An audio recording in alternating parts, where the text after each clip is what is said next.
नमस्कार, मैं आपके साथ सुनील पंगाल और आप देख रहे हैं राजस्थान चौपाल। तो साथियों, 15 अगस्त का जश्न, देशभक्ति के तराने और हाथ में तिरंगा।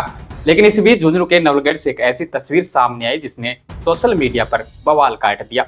नवलगढ़ के सूर्यमंडल चौराहे पर विधायक विक्रम सिंह जाखल ने तिरंगा फहराया, सलामी दी, लेकिन तभी लोगों की नजर पड़ी कि राष्ट्रीय ध्वज उल्टा बंधा है, यानी केसरिया रंग नीचे था और हरा रंग वो ऊपर था। फिर क्या था? ट्रोल आर्मी मैदान में उतर आई, नेताओं की राष्ट्रभक्ति पर भाषण शुरू हो गए, विपक्ष से हमला वार हो गए।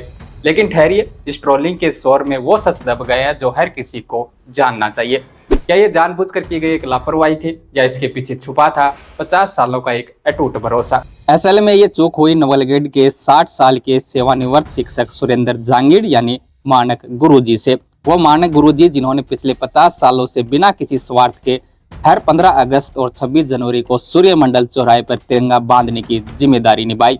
120 से ज्यादा बेदाग कार्यक्रम किए। उस दिन भी गुरुजी सुबह सुबह तिरंगा बांध कर आए, लेकिन ऐन मौके पर चौराहे पर चल रहे कंस्ट्रक्शन की वजह से मंच की जगह बदल दी गई। हड़बड़ी और जगह बदलने के फेर में तिरंगा उल्टा बंध गया। गुरुजी कहते हैं, लोगों का मुझ पर इतना भरोसा था कि किसी ने चेक नहीं किया। सबने सोचा गुरुजी ने बांधा है तो सही ही बांधा होगा। लेकिन जब विवाद बढ़ा तो 50 साल से देशभक्ति की अलख जगाने वाले मानक गुरुजी कैमरे के सामने आए। आंखों में आंसू, गला भरा हुआ और जुड़े हुए हाथ।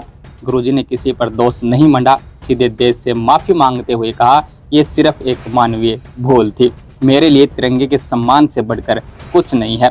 मानक गुरुजी ने क्या कुछ बताया, पहले आप वो सुन लीजिए। रहता है पर मैं मेरी गलती से दूर नहीं हो रहा हूँ कि मैं 7 साल से 120 इवेंट यहाँ कराए हैं। पहले हम पाइप काटते, गड्ढा खोदते, फिर 20 वर्ष बाद 40 वर्ष तक मैंने झंडा बांधा है। 26 जनवरी 15 एक भी एब्सेंट नहीं है मेरी। और पहले क्या है कि सुबह 5 बजे हम प्रभात फेरी में जाते हैं, रात 1 बजे तक हम सांस्कृतिक कार्यक्रम होते थे। सुबह 5 बजे आके रात 1 बजे कर जाते थे। अब ये जो है झंडा, इस साल क्या हुआ कि कंस्ट्रक्शन चल रहा था तो वो झंडा और स्टेज दूसरी साइड में चला गया। ये लोगों को मतलब सूर्यमंडल में पहली बार वो जो मंच था वो हटकर दूसरी साइड नया मंच, आपने वैकल्पिक मंच बनाया, चला गया। उसमें भी नहीं होनी चाहिए गलती, कोई जरूरी गलती तो नहीं होनी चाहिए, किधर भी जाओ।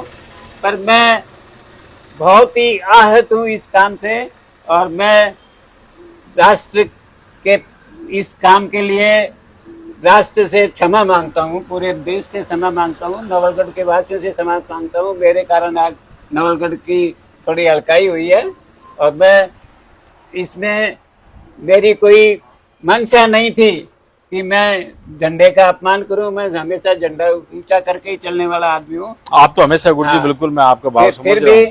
फिर भी मैं माफी मांगते हुए ये कह रहा हूँ, मैं आहत हूँ खुद बहुत। और मेरा लोगों पे इतना विश्वास था कि दूसरे लोगों ने चेक ही नहीं किया, गुरुजी ने कर दिया वो सही है, इसलिए ये एक और कॉन्फिडेंस हो गया।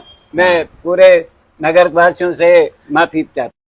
तो साथियों, मानक गुरुजी को आपने सुना और उस दिन की क्या घटना हुई वो भी आपने सुनी। लेकिन साथियों, राष्ट्र ध्वज का नियम सख्त है और सम्मान सर्वोपरि है, इसमें दो राय नहीं हो सकती। लेकिन क्या 50 सालों के अटूट समर्पण और 120 कार्यक्रमों की निष्कलंक सेवा पर एक पल की अनजानी भूल भारी पड़ जाएगी?